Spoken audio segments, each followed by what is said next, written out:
Thank you to Squarespace for sponsoring this video.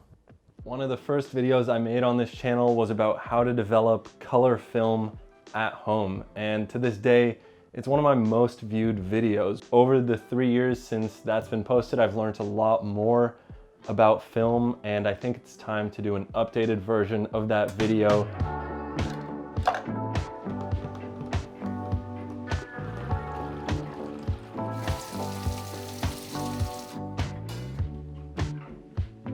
Before we get into the developing portion of the video, I do want to mention that my moment lesson currently has a pretty nice sale on it. We cover everything from the basic film stocks, camera types, to more in-depth topics like exposing film properly, shooting at night, and a whole bunch of other topics. It's a 2.5-hour lesson, beautifully filmed, and I think it's everything you need to know to get started. If that sounds like something you're interested in, there will be a link in the description. You're gonna need a few things to develop film at home. There's a little bit of an initial investment, but I promise it pays off in the long run. So before we get into developing any actual film, let me show you what materials you're gonna need. The first thing you'll need is some film, and the only thing to look for is that it says C41. If you don't have a completely dark room wherever you live, you'll want a changing bag so that you can load your film in the dark into the developing tank. You will need some chemicals to actually develop your film, and the chemistry kit that I'm using is made by Unicolor. It comes in powder, so it's really easy to mix, and there's instructions that are super simple to follow along with. You'll need some chemistry bottles like this that are dark, so that you can use them to store chemistry for a long time. This next piece of gear is by no means essential, but if you're somebody who plans to develop a lot of film, I can't recommend this enough. It's the TCS by Cinestill. It stands for Temperature Control System, and what this does is it basically keeps your photochemistry at a really constant temperature. The temperature regulation is one of the most important things that goes into color film developing, and this just makes it so easy. This device basically just sits in some water that you put your chemistry bottles into, and it regulates the temperature that way. That being said, if you're just wanting to try out film developing for the first time, this is not something you need, and you can also just regulate the temperature of the chemistry with a thermometer and by running the bottles under hot water. One last thing you'll need that I forgot to mention is a developing tank. I'm gonna dust mine off the shelf over here. I'm just gonna use this small tank. This should be good enough for 2 rolls of 30.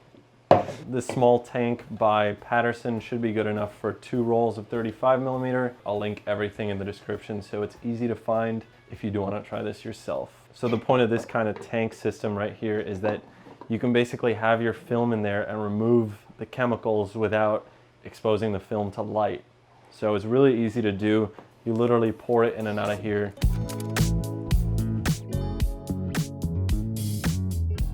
These right here are the spools that will actually hold your film. So this is what you're gonna load the film onto in the dark bag. And then you just drop these onto this stick thing, and just like that, you can develop film without exposing it to light.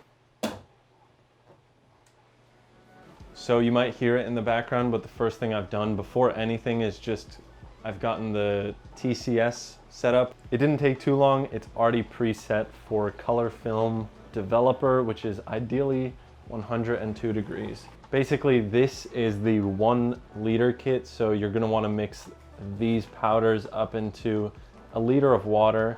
One tip, and this is something I do highly recommend, is use like filtered or distilled water for mixing up developer. This chemistry process contains 3 different chemical steps. That means that there's going to be 3 different solutions that we're mixing up here. The first step is the developer, and each of these chemicals should mix up to 1,000 milliliters of water.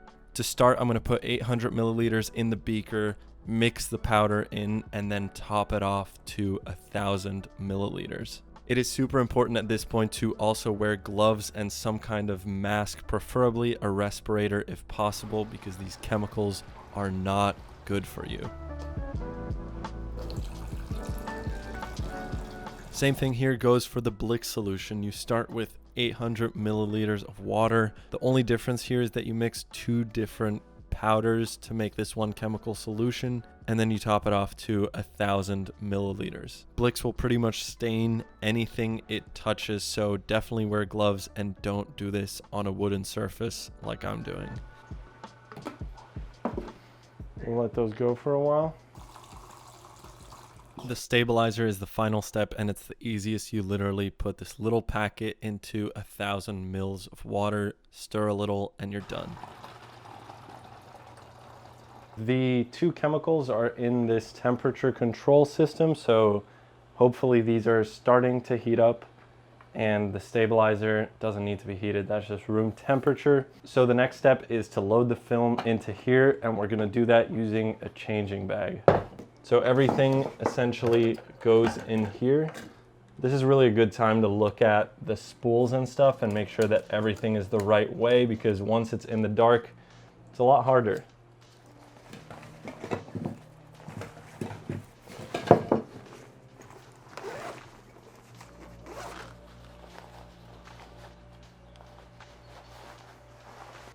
My neighbors have to think I'm cooking meth or something. Our film is loaded and it's time to start the developing process. The first step is to just rinse this out for a minute with temperature that's about the right temperature. Oh, with water. So we're gonna go rinse this and then we'll start with the developer.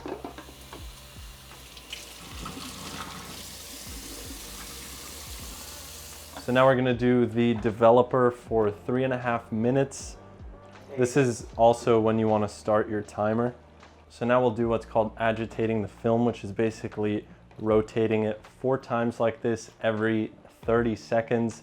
And that just keeps the chemistry nice and divided amongst the film. And this first process takes 3.5 minutes. I'm actually gonna set this inside the water bath so that it stays at the right temperature. So like I said, this happens every 30 seconds. So now we are at 2 minutes. So I'm gonna give it another agitation. That was the last agitation. So now I'm gonna get this ready to go back into here. You wanna be pretty precise with this stuff. Now we're at 3.5 minutes.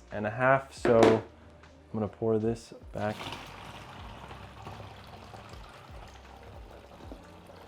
Now it's time to pour in the Blicks. This one is 6.5 minutes. So you agitate it for the first 10 seconds and then you agitate 4 times every 30 seconds after that. We're coming up to the end of the 6.5 minutes, so I'm gonna take this lid off and get ready to pour it back. So now we just wash the film for 3 minutes.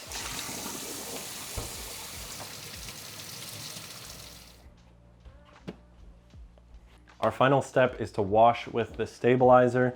This is just 30 seconds to a minute, and with this stuff, you actually don't rinse afterwards, so this is what dries on the film.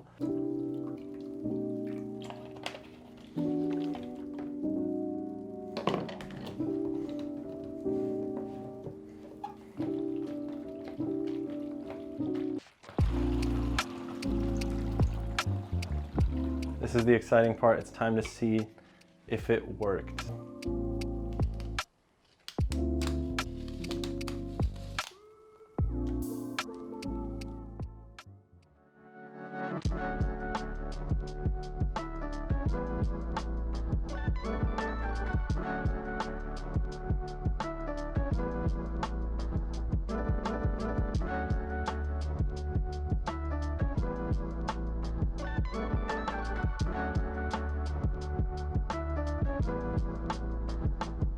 Thank you so much for watching. Thank you to Marty for filming this video. And finally, thank you to Squarespace for sponsoring this video. Squarespace is an incredible all-in-one website building platform that you can use to build your photography portfolio online. I've been using Squarespace for over 3 years at this point, and they've made it so incredibly easy to get a website with my photography up and running. If that sounds like something you're interested in, you can hit the link in my description for a 14-day free trial of Squarespace. And when you're ready to launch, go to squarespace.com/Willem for 10% off your first purchase of a website or a domain.